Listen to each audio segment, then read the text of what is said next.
शुभ संध्या। इतिहास पाठ्यक्रम को आपण समस्त को स्वागत। आज आमे मध्ययुगीय भारतीय इतिहास संबंध रे आलोचना करिबा। एही परिप्रेक्षी रे आमे देखिबा जे मध्ययुगीय भारत इतिहास पुनर्गठन करिबा पाई किभଳି भाबरे अनेक गुड़िए ऐतिहासिक उपादान आवश्यकता होई थाए सेही विषय आमे आलोचना करिबा। आमर मुख्य विषय वस्तु हेला मध्ययुगीय भारत इतिहास जहा 1206 रु 1526 पर्यंत लिपिबद्ध, जहा को आमे कहू sultanate phase of medieval history. मध्ययुगीय भारत इतिहास को आमे मुख्यतः दुई भाग रे विभक्त करि थाउ। 1206 रु 1526 एवं 1526 ख्रीष्टाब्द रु 1707 ख्रीष्टाब्द पर्यंत। एई दृष्टिकोण रे आमे जते बेले आलोचना करूछंती आमे निश्चित भाव रे कहि परिबा जे मध्ययुग रे साधारणतः मुसलमान शासक माने उना अधिक से माने इतिहास पुनर्गठन करिबा पाई किभଳି भाबरे ऐतिहासिक उपादान आवश्यकता रही ताहाकु से माने हृदयंगम करथिले। फलस्वरूप आमे देखू जे मध्ययुगीय भारत इतिहास रे आमे एक वैप्लविक परिवर्तन देखिबा को पाई थाउ, जे परिवर्तन की इतिहास रचना रे ताहा प्रतिफलित होई थाए। जेते बेले आमे देखू मध्ययुगीय शासक माने से माने साहित्य संस्कृति मुख्यतः साहित्य प्रति तांकर अनेक रुचि थिला। फलस्वरूप से माने निज निज राजदरबार रे अनेक लेखक एवं कवि एभली अनेक विद्वान व्यक्ति मानंकु निजर राजदरबार रे से माने नियुक्ति देउथिले। एहर कारण थिला जे मध्ययुगीय भारतीय इतिहास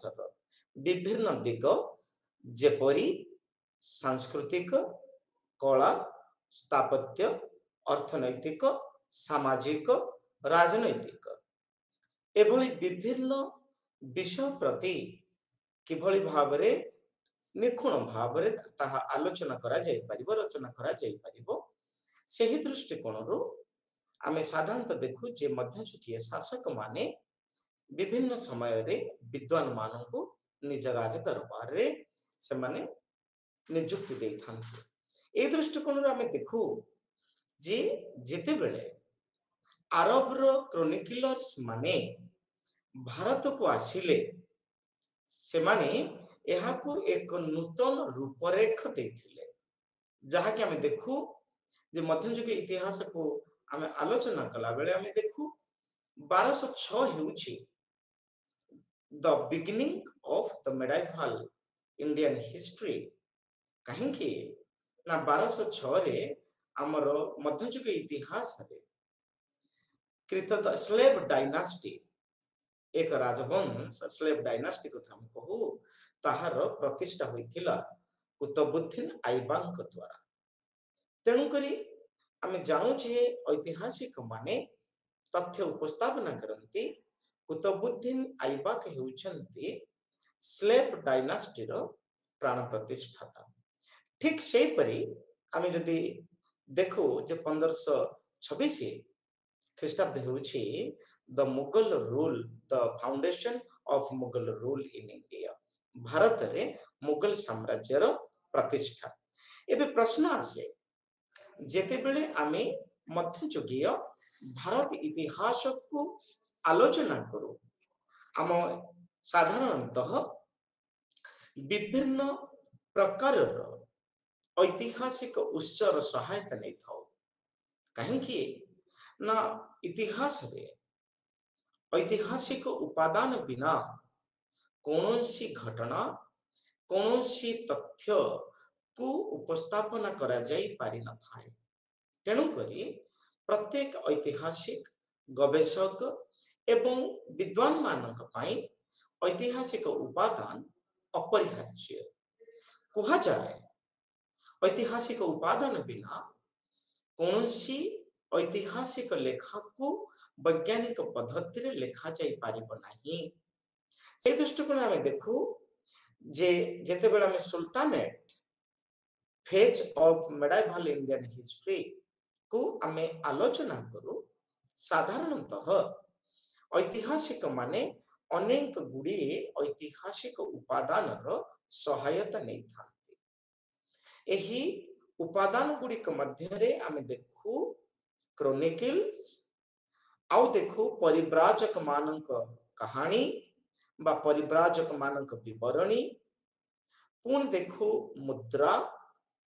एवं ऐतिह्य कला स्थापत्य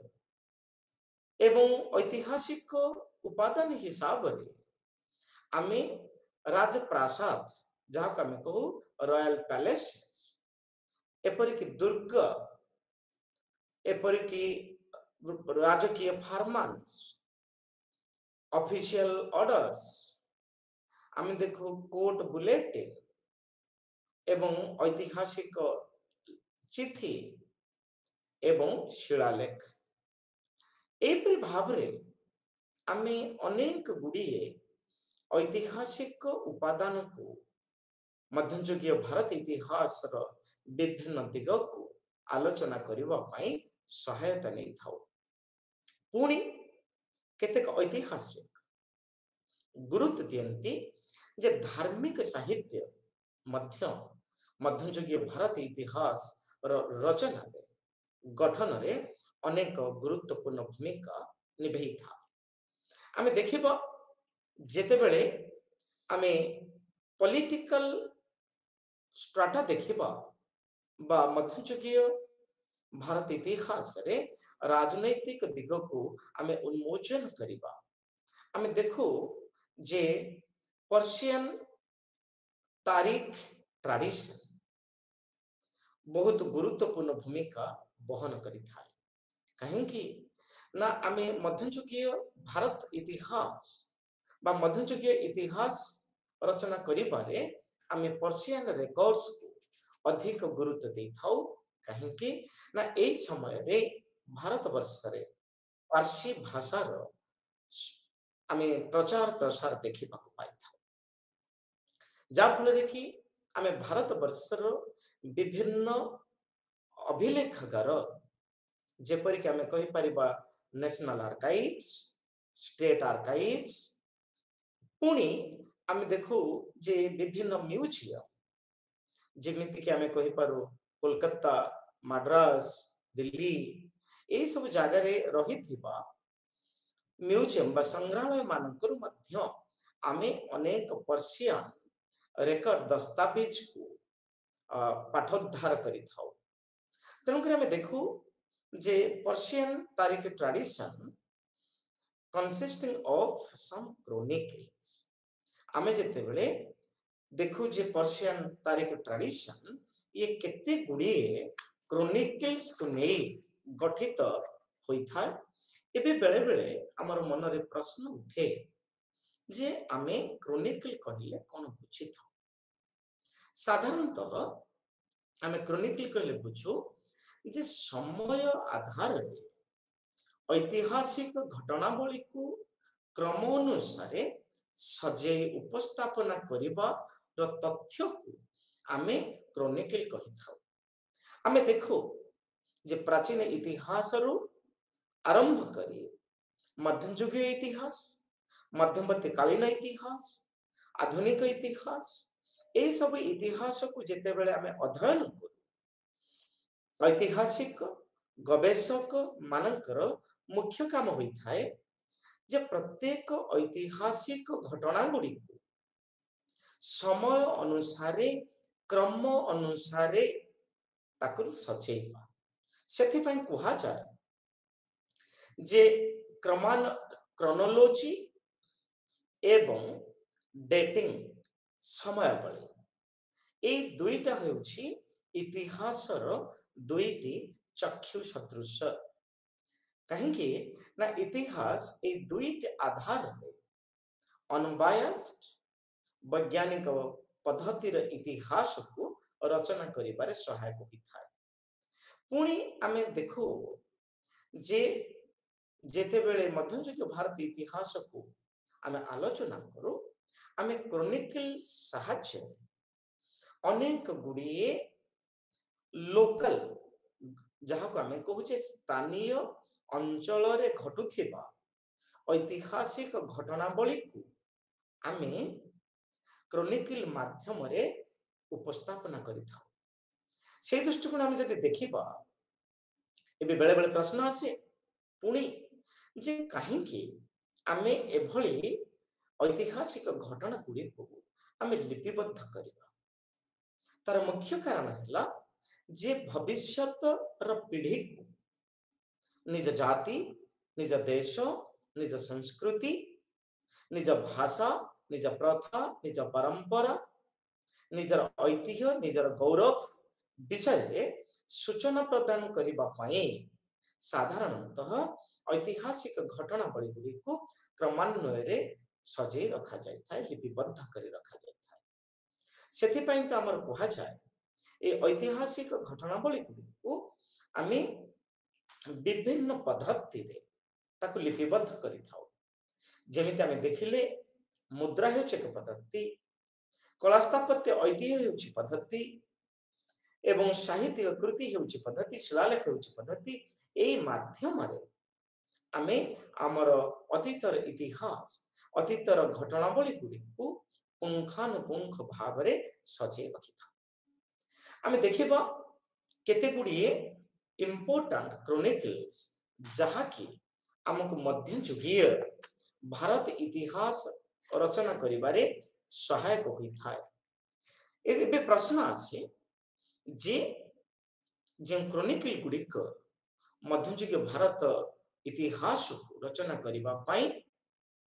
लिपिबद्ध होइछि बा रचित होइछि केउ भाषा रे एगुड़ी को लिपिबद्ध करा जाइछि संकलित करा जाइछि। साधारणतः आमे देखू जे मुस्लिम क्रोनिकल्स गुड़ी को आमे अरबिक भाषा रे देखिथा एवं परवर्ती समय रे ए अरबिक भाषा रे आमे पर्शियन भाषा को मध्य इतिहास रचना करिबा प्रयोग करा जाइछि व्यवहार करा जाइछि। ताले आमे देखू कि the works which were written from 1200 to 1440 AD आमे बेले बेले देखू जे 1200 रु 1440 पर्यंत ए जो समय रहिला ए समय भितरे आमे अनेक गुड़िए मध्ययुगीय ऐतिहासिक उपादान को लिपिबद्ध करि थाउ। से गुड़िक मध्यरे आमे मुख्यतः केते गुड़िए क्रोनिकल्स को आमे आलोचना परिसरभुक्त करिबा ताहा हेउची ताज उस मासिर। डियर फ्रेंड्स जेतला आमे ताज उस मासिर कथा आलोचना करू एहा को हासन निजामी नामक जने विद्वान रचना करिसेंती एवं तांकर नेटिव हेउची निशापुर। सो निशापुर बासिंदा आमे कहूचे हासन निजामी जे कि ताज उस मासिर को रचना करिसेंती एवं से भारत को आसिले he came to India and produced the work Taj us Masir in 1205 1205 ख्रीष्टाब्दरे ताज उस मासी सॉरी हासन निजामी जेते बेले भारत को आसिले एवं भारत रे से ताज उस मासिर को लिपिबद्ध कले संकलित कले एवं एथिरे से प्रथमे टर्की जहाँ को आम कहे तुर्की भाषा को से प्रयोग करथिले एवं एही कार्यटे एही संकलित पुस्तक साधारणतः 1191 रु 1217 पर्यंत भारत रे जेउ जेउ मध्यवर्ती कालीन घटना गुड़िक घटी, ऐतिहासिक घटनावली घटी, यह सामाजिक इतिहास हो पारे, यह राजनैतिक इतिहास हो पारे, यह सांस्कृतिक इतिहास हो पारे, यह धार्मिक इतिहास हो पारे, यह जाति भित्तिक इतिहास हो पारे, यह दर्शन भित्तिक इतिहास हो पारे। ताले आमे देखू जे 1191 ठारो 1217 पर्यंत जेते सब ऐतिहासिक घटना गुड़िक घटी ताहाको हासन निजामी निखुण भावरे ताजुस मासेर रे से उपस्थापन करिछ। एही क्रॉनिकल्स रो आमे अनेक गुडी घटना जानिबा को पाऊ। साधारणतः द अचीवमेंट्स ऑफ मोहम्मद घोरी एवं मोहम्मद घोरी को से किभली भावरे जणे दिग्विजय वीर भावरे उत्थापन करिसेंती ताहार दृष्टांत आमे देखिबा को पाइथाउ ताजुस मासिर। पुणी कुतुबुद्दीन ऐबकर अनेक गुडी घटना जेपरि कि कुतुब मीनार एकालबेरु जेतबे से 1217 कथा लिखिछंती एथिरे से टिके कम करी सामाजिक अवस्था एवं प्रशासनिक अवस्था को उपस्थापना करिछंती। तापरे आउ टिके देखिबा जे से मुख्यतः का विषय बेसी गुरुत्व आरोप करिछंती। ताजुस मासिर रो आमे एक कथा को बेसी गुरुत्व भाव जानिबा को पाइथाउ जे भारत वर्षर विभिन्न शहर शहरर उत्पत्ति शहरर विकास एवं शहरर भूमिका एक आधुनिक सभ्यता रचना करिबारे शहरर भूमिका केते अपरिहार्य ताहाको हासन निजामी निजर क्रॉनिकल ताजुस मासिर रे उपस्थापना करिछ। ठीक सेही परी आमे देखु जे तत्कालीन समय रे भारत रे की प्रकार जानी यात्रा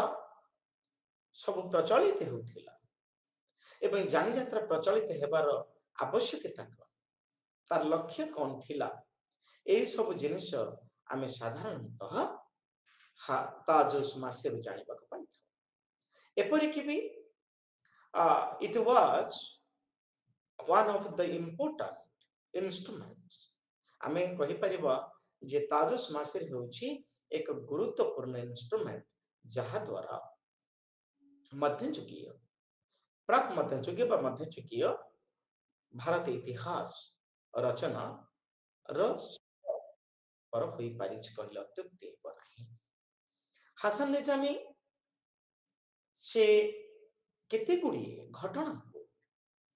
प्रत्यक्ष भाव रे देखिछंती जेमिति आमे कहू जे हेरोडोटस जेते बळे तांकर इतिहास रचना करिछंती से पूरा प्रत्यक्ष भाव रे अनेक ऐतिहासिक घटना को से उपलब्धि करिछंती एवं परवर्ती समय रे ताको लेखनी माध्यम रे परिप्रकाश करिछंती। ठीक सेही परि dear friends Hasan Nizami was a witness of their events। हम देखो अनेक गुडी घटना को से निजे देखिछंती अति पाखरु एवं ताको से उपस्थापना करछंती। आमे देखू जे जेते बेले ताजुस मासिर कथा को आमे आलोचना परिसरभुक्त करू आमे देखू जे हासन निजामी हेउछंती जने भारतीय मुसलमान लेखक एवं सबुठ बड़ कथा हैला तांकर लेखनी शैली थिला वेरी आर्टिस्टिक कलात्मक एवं समय समय तांकर लेखनी द्वारा बा तांकर ताजुस मासिर रे आमे देखो जे से अधिकांश समय कविता राइम्स एवं प्रोज एभली तीन भाग रे तांकर ताजुस मासिर को से संकलित करिसंती एवं सबुठ बड़ कथा है जे आर्मी से कहूथिले जे मध्ययुगीय भारत इतिहास रे मुसलमान शासक माने नरपति माने जो आर्मी बा सैन्य बाहिनी को व्यवहार करुथिले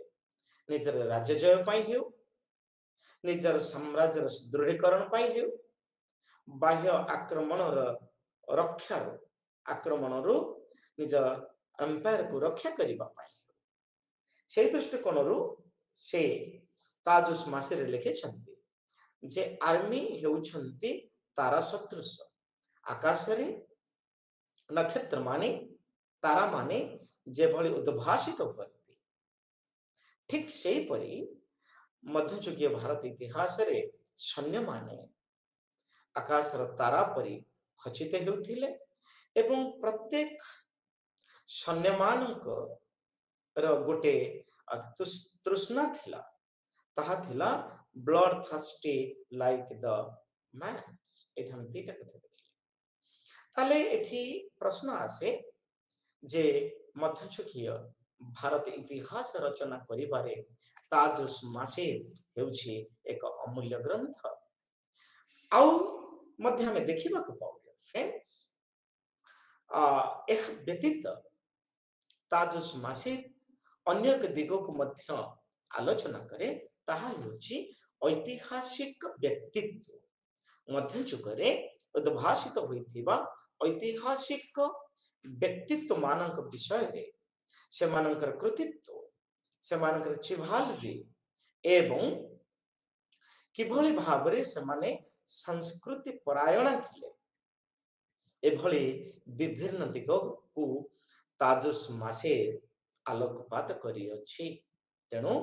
निश्चिंत भाबरे हम कहि परिबा डियर फ्रेंड्स ताजुस मासे हेउछि एक अमूल्य ग्रंथ जहाकी मध्ययुगीय भारत इतिहास रचना करिबारे एक मुख साक्षी पुणी आमे आउ एक क्रॉनिकल देखिबा जहा हेउछि तबकत ई नासिर ए तबकत ई नासिर को मिनहाज उस सिराज नामक विद्वान ताकु संकलित करिसथि द फ्रेंड्स एही क्रॉनिकल तबकत ई नासिर से पर्शियन भाषा रे लिखित करछथि संकलित करछथि अर्थात एथिरे पर्शियन भाषा रो प्रचुर परिमाण रे प्रयोग होइछि आ सबुठ बड़ कथा हैला जे मिनहाज उस सिराज स्लेव डायनास्टी रो विभिन्न दिग आमे जेतले स्लेव डायनास्टी कथा कहू आम मन रे प्रश्न उनके मारे जे कुतुबुद्दीन ऐबक ठारू आरंभ करी आपनकर इल्तुतमिश रेजिया सुल्तान बलबन एम ए व्यक्तित्व मानकर कृतित्व एमानकर विभिन्न ऐतिहासिक दिग एवं सेमानकर ऐतिहासिक प्रति थिबा रुचि को तबकत ई नासिर रे मिनहाज उस सिराज उपस्थापना करिसथि एवं आमे जेते बेले तबकत ई नासिर कहू यह हेउछि मिनहाज उस सिराजंकर एक संपूर्ण अवयव कहिले अत्युक्ति हेबा नाही एथिरे से विभिन्न दिग को आलोचना करिछ जहां में देखू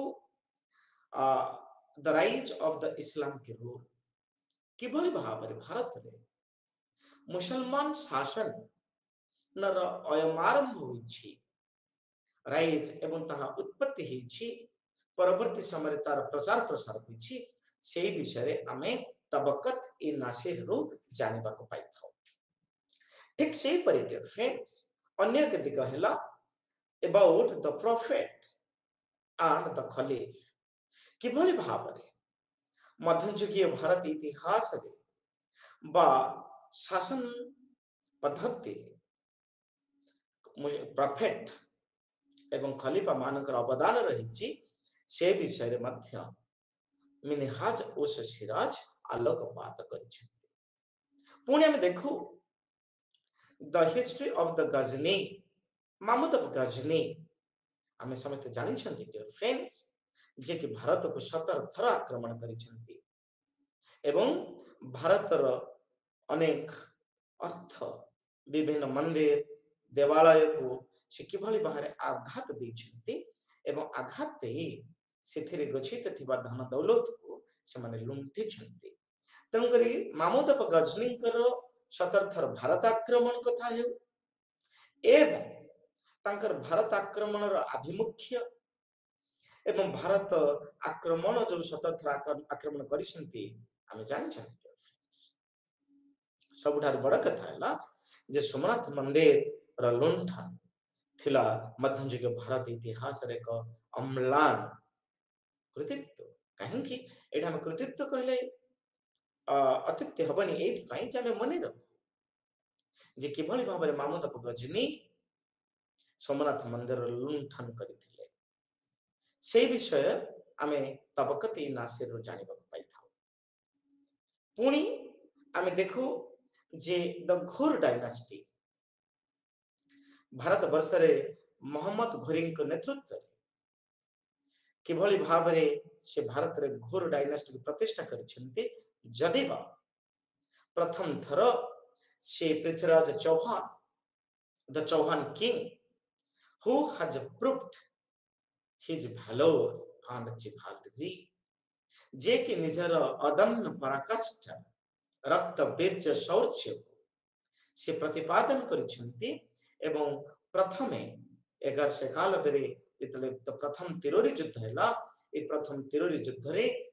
आमे पृथ्वीराज चौहान मोहम्मद घोरी को परास्त करिसेंती परवर्ती समय जदिबा पृथ्वीराज चौहान डिफीट हेछंती परास्त होइछंती किंतु तथापि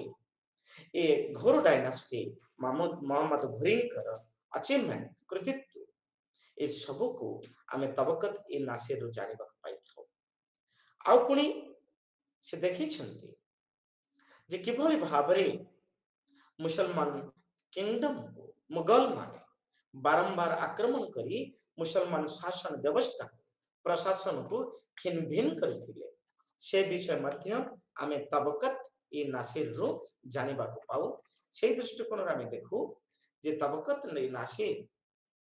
मिनहाज इस सिराजंकर हेउछि एक कृतित्व अनबद्ध कृति एवं सब बड़ कथा है जे मामूद सरी मिनहाज उस सिराज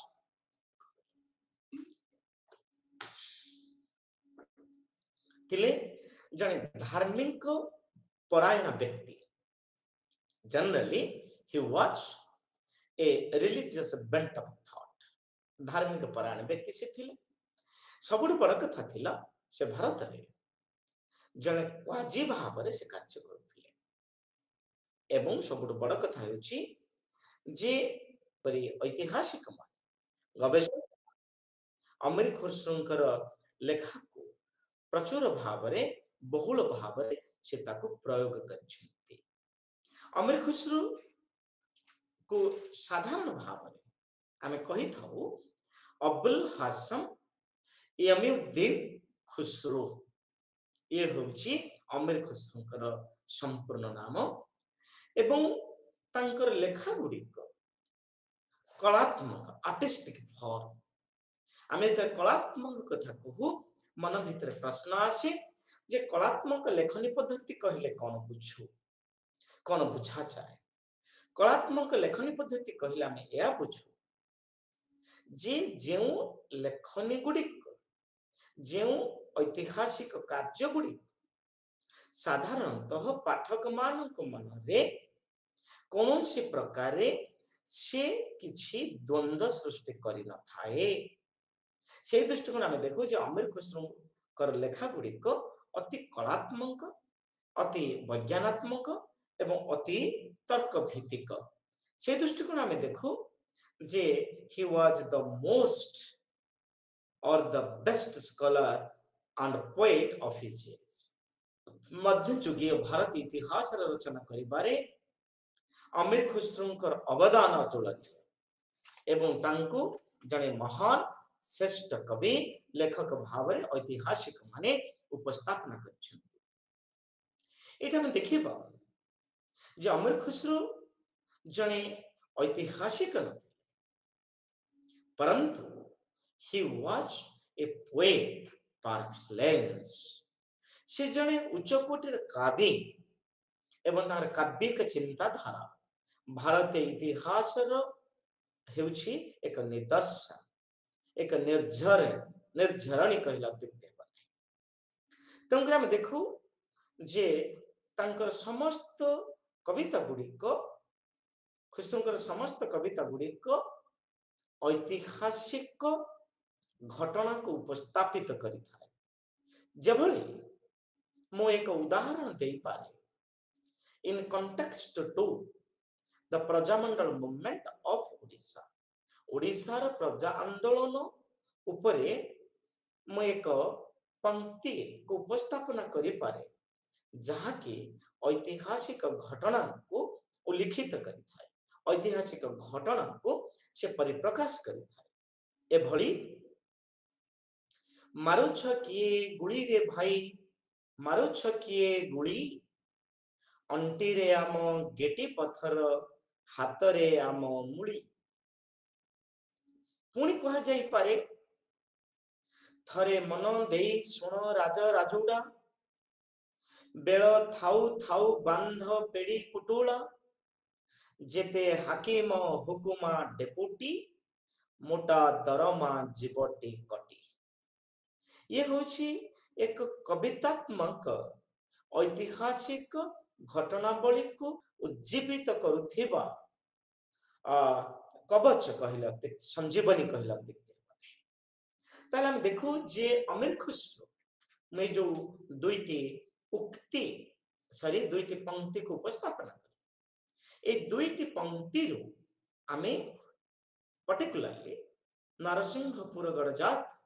ର ପ୍ରଜା ଆନ୍ଦୋଳନ ବିଷୟରେ ଏ ସୂଚନା ପ୍ରଦାନ କରିଥାଏ। ଠିକ୍ ସେହିପରି ଅମୀର ଖୁସରୋ ଐତିହାସିକ ଭାବରେ ଯେତିକି ପରିଚିତ ନୁହେଁ, ଜଣେ କବି, କବିକ ଚିନ୍ତାଧାରା ଭାବରେ ସେ ଅଧିକ ପରିପୂର୍ଣ୍ଣ ଏବଂ ସେ ତାଙ୍କର କବିତା ମାଧ୍ୟମରେ ଐତିହାସିକ ଘଟଣାକୁ ସେ ଉପସ୍ଥାପିତ କରିବାକୁ ସର୍ବଦା ଚେଷ୍ଟା କରିଛନ୍ତି। ଏପରିକି ବି ସେ ହେଉଛନ୍ତି ପ୍ରଥମ ମଧ୍ୟଯୁଗୀୟ ସ୍କଲାର ଯେ କି ତାଙ୍କର ରଚନା ଗୁଡ଼ିକ କ୍ରୋନୋଲୋଜି କ୍ରମାନ୍ୱୟରେ ସେ ଉପସ୍ଥାପନା କରିଛନ୍ତି। ତାର କାରଣ ହେଲା ଐତିହାସିକ ଘଟଣାକୁ କ୍ରମାନ୍ୱୟରେ ଆମେ ଯଦି ଆଲୋଚନା କରୁଛନ୍ତି, ଏହା ସରଳ ହେବ, ବୋଧଗମ୍ୟ ହେବ, ସୁବିଧା ହେଇପାରିବ ଏବଂ ଦ୍ୱନ୍ଦାତ୍ମକ ହେବ ନାହିଁ। ତେଣୁକରି ସମ୍ପ୍ରତି ସମୟରେ ଐତିହାସିକ ମାନଙ୍କର କାମ ହେଉଛି କିଭଳି ଭାବରେ ଐତିହାସିକ ଘଟଣା ଗୁଡ଼ିକୁ ସେ କ୍ରମାନ୍ୱୟରେ ସଜେଇ ରଖିବେ। ଏବଂ ଦେଖୁ ଯେ ସବୁଠୁ ବଡ଼ କଥା ହେଲା what is important in history, important in narrating history. ଆମେ ଇତିହାସରେ କୋଉ ଜିନିଷକୁ ଆମେ ବେଶୀ ଗୁରୁତ୍ୱ ଦେଇଥିବା, ସେଇ ଦୃଷ୍ଟିକୋଣରେ ଆମେ ଦେଖୁ ଯେ ଅମୀର ଖୁସରୋଙ୍କର ଲେଖା ଗୁଡ଼ିକ ବିଭିନ୍ନ ରାଜା, ମଧ୍ୟଯୁଗୀୟ ରାଜା ଏବଂ ମହାରାଜାଙ୍କ ପ୍ରକୃତିତ୍ୱ ବିଷୟରେ ଜୟଗାନ କରିଥାଏ। ଯେପରିକି ବଲବନ କଥା କୁହାଯାଉ ବା ଆଲାଉଦ୍ଦିନ ଖଲଜି ବା ଖଲଜି ଡାଇନାଷ୍ଟି କଥା କୁହାଯାଉ, ଏପରିକି ତୁଗଲକ ଡାଇନାଷ୍ଟି ବିଷୟରେ କୁହାଯାଉ। ଏହି ରାଜାମାନଙ୍କ ବିଷୟରେ, ଏହି ରାଜବଂଶ ମାନଙ୍କ ବିଷୟରେ ଅମୀର ଖୁସରୋଙ୍କର ଲେଖା ଗୁଡ଼ିକ ଅତି ଜୀବନ୍ତ, ମାର୍ମିକ ଏବଂ ହୃଦୟସ୍ପର୍ଶୀ।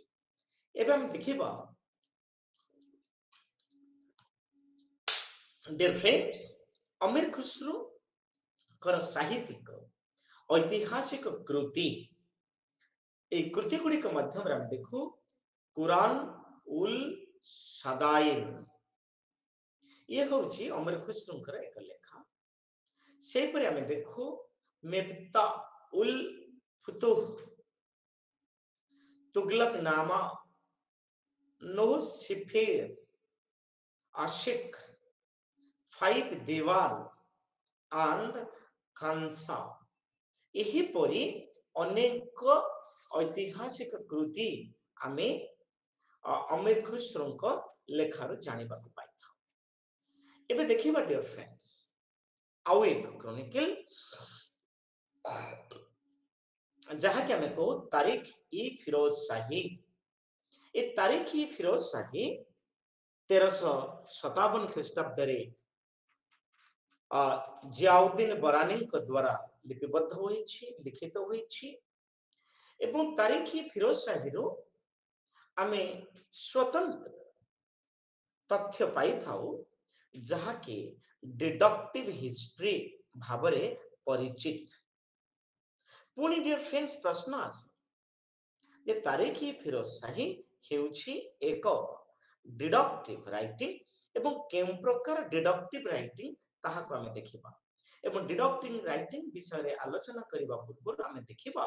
जे डिडक्टिव हिस्ट्री कहिले हमें साधारणतः कोन बुझी था ताहु जति गुरुत्वपूर्ण हम देखुचे डियर फ्रेंड्स जे डिडक्टिव हिस्ट्री र अर्थ हैला जहा बा जेउ लेखा माध्यम रे आमे शांति खुशी एवं विभिन्न प्रकार आमोद प्रमोद खुराक पाई था से परि तारीख फिरोज शाही मध्यवर्ती समय रे भारत इतिहास रचना समय रे आमे किभली भाव रे मध्ययुग भारत इतिहास को कलात्मक एपरिकी Amod Pramod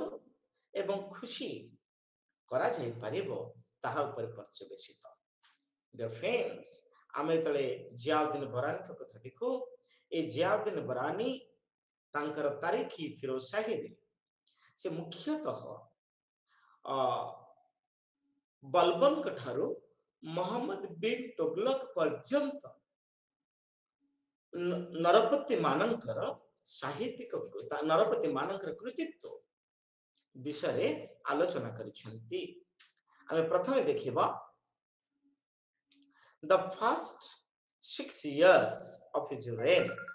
Firoz Shah Tughlaq was also been depicted in this book। आमे जेतोल देखुचे डियर फ्रेंड्स तारीखी फिरोज शाही कथा आलोचना करूचे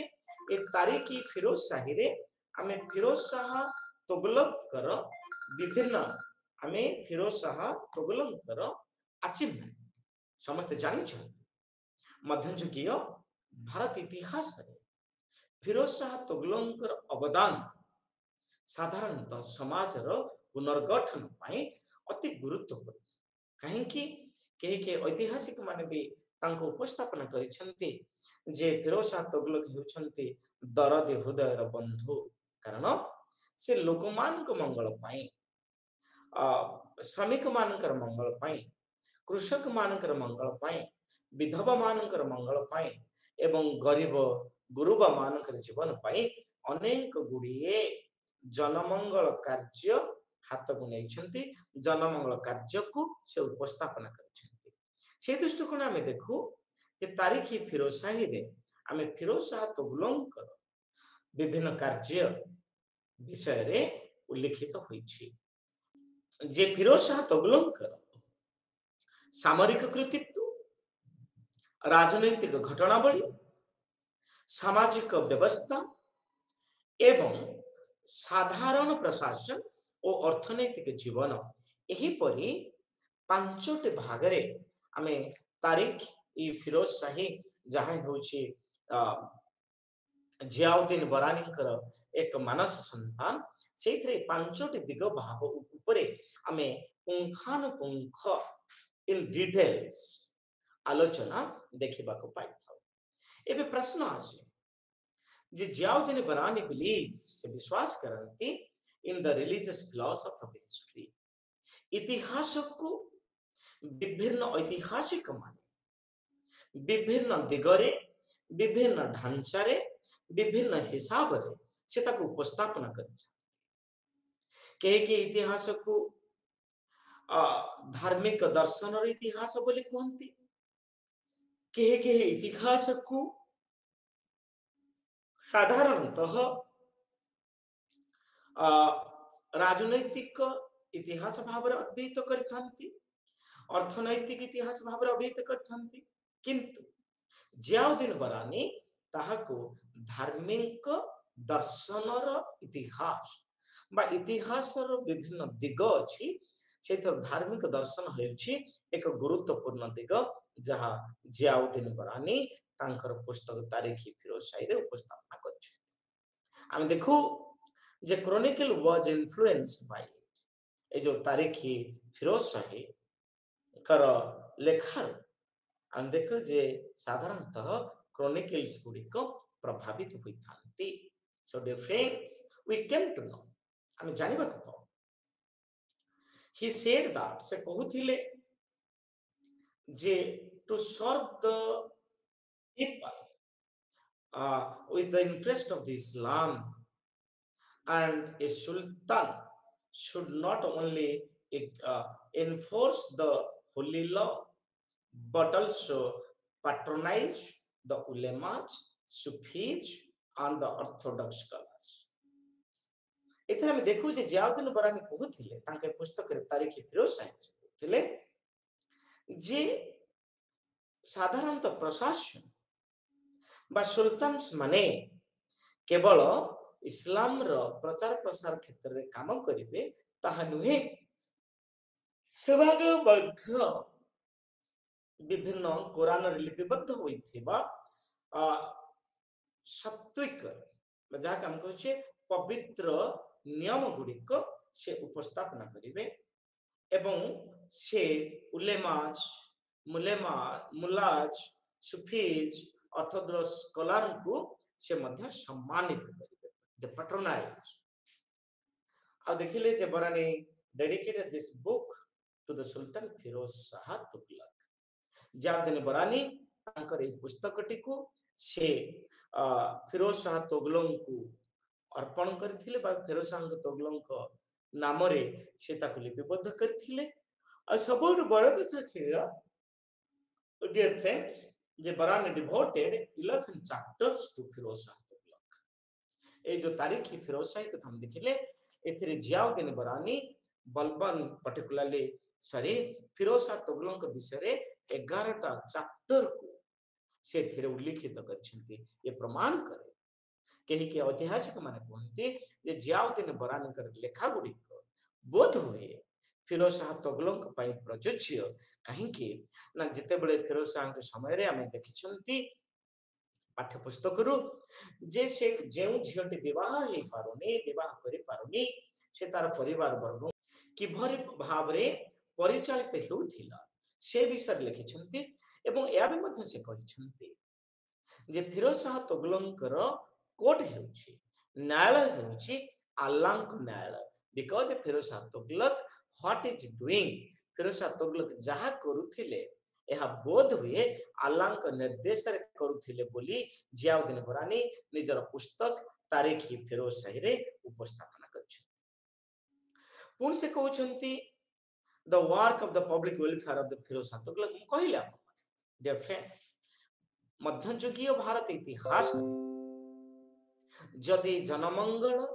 ପ୍ରଜାମଙ୍ଗଳ, ପ୍ରଜାରଞ୍ଜିତ ଶାସକଙ୍କ କଥା ଉଙ୍କି ମାରେ ସେ ହେଉଛନ୍ତି ଫିରୋଜ ଶାହ ତୁଗଲକ। ଯେ ଚାକିରି ପାଇନି, ଫିରୋଜ ଶାହ ତୁଗଲକ ସେମାନଙ୍କ ପାଇଁ ଚାକିରିର ବ୍ୟବସ୍ଥା କରିଛନ୍ତି। ଯେଉଁ ମହିଳାମାନେ ବିଧବା ହୋଇଛନ୍ତି ସେମାନେ ବୈବାହିକ ଜୀବନ ଯାପନ କରିବା ସଙ୍ଗେ ସଙ୍ଗେ ସେମାନଙ୍କୁ ଆର୍ଥିକ ସହାୟତା ମଧ୍ୟ ଯୋଗାଇ ଦିଆଯାଇଛି, ଯାହାକି ଜିଆଉଦ୍ଦିନ ବରାନୀ ନିଜର ପୁସ୍ତକ ତାରିଖି ଫିରୋଜ ଶାହୀରେ ଲେଖିଛନ୍ତି। ଆଉ ସବୁଠୁ ବଡ଼ କଥା ହେଲା ଯେ ଫିରୋଜ ଶାହ ତୁଗଲକଙ୍କର ହୃଦୟ ସାଧାରଣତଃ ଉଲେମାଜ ପାଇଁ ନଥିଲା, ମୁଲାଜ ପାଇଁ ନଥିଲା ବା ଧାର୍ମିକ ପୁରୁଷ ପାଇଁ ନଥିଲା, ଏହା ସାଧାରଣ ଜନତାଙ୍କ ପାଇଁ ମଧ୍ୟ ଉଦ୍ଦିଷ୍ଟ ଥିଲା। ଏବଂ କୁହାଯାଏ ବରାନୀ gives a complete knowledge on the canals and measures for the agricultural improvement। ତାହେଲେ ଆମେ ଦେଖିଲେ ଫିରୋଜ ଶାହ ତୁଗଲକ କୃଷିର ବିକାଶ ପାଇଁ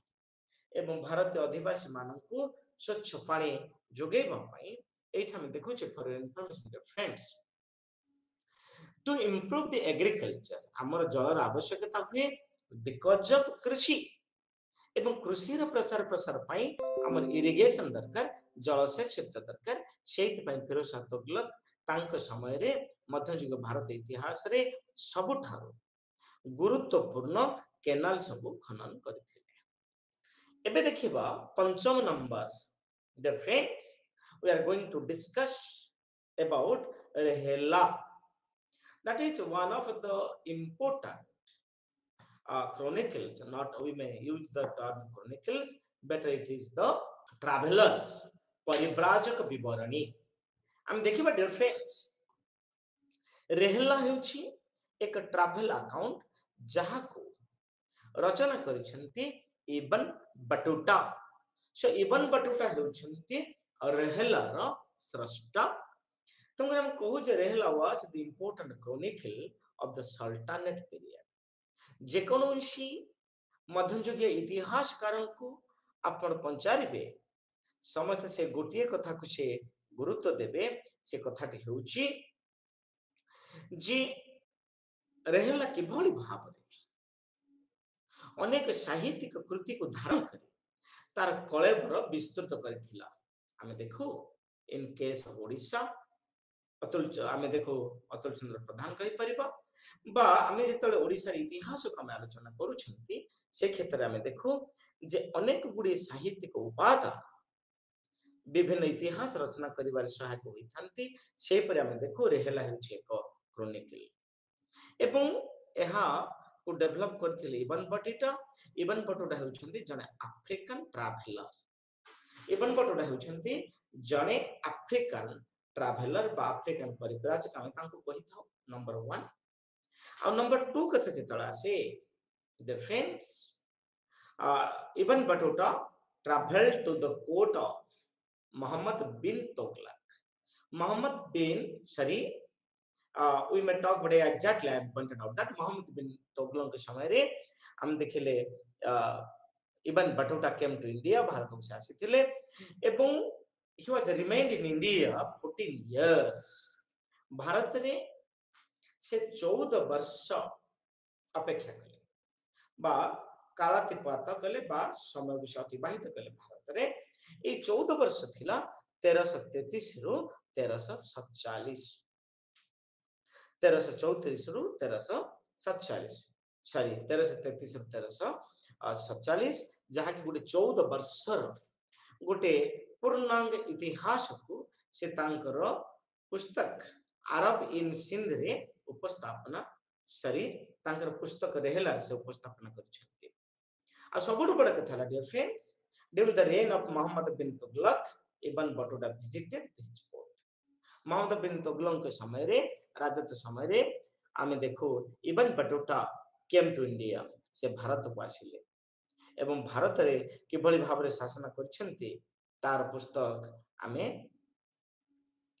पाई परिबा बस पुस्तक अवेलेबल। एठा में देखु जे dear friends by his talent Ibn Battuta जने साधारण व्यक्तित्व थिले से निजर टैलेंट निजर कृतित्व निजर ज्ञानवत्ता निजर गुणवत्ता एवं जने प्रगल्भ वक्ता हिसाब रे तांको अभिहित करा जाय एवं से कोन हेले ना निजर स्कॉलरशिप निजर कृतित्व पई इबन बटुटा तांको पर इंप्रेस हे गेले तांको पर खुशी हे गेले आज काजी and he remained in the court of Muhammad bin Tughlaq for 5 years। ताने मोहम्मद बिन एठा हम देखु छै डियर फ्रेंड्स मोहम्मद बिन तुगलक रो जो रॉयल कोर्ट थिला सेथे सेते समय अतिबाहित कर देले। पुणे हम देखिबा dear friends he remained in the court of Muhammad bin Tughlaq for 8 years and maintained the splendid life keeping good historian with the friends the courtiers। एटा हम देखि बात एटा कथा जे इबन बटुटा जेते बेले मोहम्मद बिन तुगलक साम्राज्य उपस्थापित हेले सेते बेले से कोन कले ना maintain the splendid life keeping good relation with the ulemas and the mullahs। ulemas courtiers मान के सहित से किभली संपर्क रखिबे तत्संगे संगे they should convey the methods to एठी हम देखु dear friends J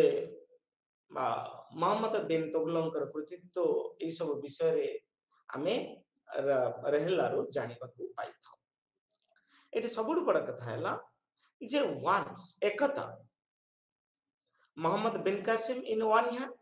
in the other hand Ibn Battuta तांको भितरे कौन से कारण नहीं तांको भितर टिके मनोमालिन हे गला तापरे as a result he was discriminated and from the east to the west he has been it हम देखु छ डियर फ्रेंड्स जेते बेले मोहम्मद बिन तुगलक कथा में देखु छ एठी इबन बटुटा misunderstood once misunderstanding was made with Muhammad bin Tughlaq एठी मोहम्मद बिन तुगलक सहित इबन बटुटांकर गोटे मधुर संपर्क रे कोठी ना कोठी एक फाट सृष्टि हिची as a result he was dismissed from his court or from his post too तांकु से सेना पोस्ट रो काढी दैछंती तांकु सेना से दल रो काढी दैछंती किंतु सबरो गुरुत्वपूर्ण कथा हैला जे he was discriminated from the post and the that becomes the deputed जो विकास परंपरा ए हर हर हर सही ताले एठी हम देखिबा dear friends as a result he was dismissed from his post तांको मोहम्मद बिन तुगलक बाहर कर दैछंती एवं तांको ऑर्डर दैछंती Ibn Battuta couldn't reach at China ताको चाइना को चली जिबा पई मोहम्मद बिन तुगलक को निर्देश दिया जायछि किंतु डियर फ्रेंड्स से कोर्ट को जाइना एठी हम देखिबा जे इबन Battuta couldn't reach at China जेतले तांको चाइना को पठे दिया गला भारत रो से चाइना रे पहुंच पारले काहे पहुंच पारले ना due to the wrecking of the ship in the sea जेते बेले सेते समय तो संप्रति समय जहाज नथिला आ जेते बेले इबन बटुटा को निर्वासन दिया गला मोहम्मद बिन तुगलक निज राज दरबार बाहर कले तांको पठे देले चाइना को किंतु से प्रथम पावछरे से चाइना रे पहुंच पारि नथिले काहेकि ना जहाज रे कोना सृष्टि हेबारु जहाज रे बुडी बाकू लागिला से दृष्टिकोण हम देखु जे he couldn't reach at China बोली कुआ जाए एबे देखिबा dear friends he returned to India and then left for his mother country Tanjore of Africa से चाइना रो भारत आसिले एवं भारत रो से पुणी निजर तांजानिया को से कंगले प्रत्यावर्तन कले and there he wrote his travel account जोंठरे की से तांकर तांजीर गला पोरे पुस्तक रचना करिवा पई मन बळैले मनोनिवेश कले से दृष्टिकोण हम देखो dear friends there he wrote his travel account getting the inspiration from Abu Inan Marin the sultan Morocco एभली जने व्यक्तित्व ठारो रहेला was particularly Ibn Battuta was what exactly we talk about it friends was released that we must say पुन से कहूची his account was edited by Joji जेते बेले इबन बटुटा निजर रास ओरिजिनल प्लेस तांजीर अफ्रीकार तांजीर पहुंचंती सेतिकी बेले से जुजिंग को सहित से देखा हेची एवं से तांकर ट्रैवल अकाउंट को से कोन करिसंती ना तांकर ट्रैवल अकाउंट को से संकलित करिसंती दैट मस्ट एवं ए दृष्टिकोण रो हमें देखो जे जुजी इबन बटुटांकर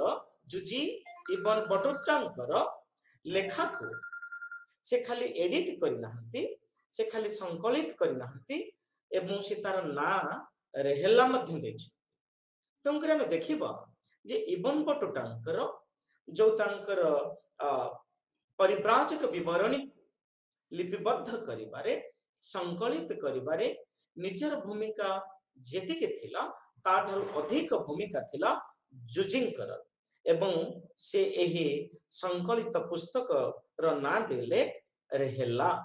एबे प्रश्न उठे डियर फ्रेंड्स, रेहेला हेउची इबन बटुटांकर मानस संतान एवं से रेहेला रे मध्ययुगीय भारत इतिहास विषय रे पुंखानुपुंख विभिन्न दिग को से उपस्थापना करिसेंती। जो दिग गुडी कहला प्रशासन, यात्रा जानी यात्रा,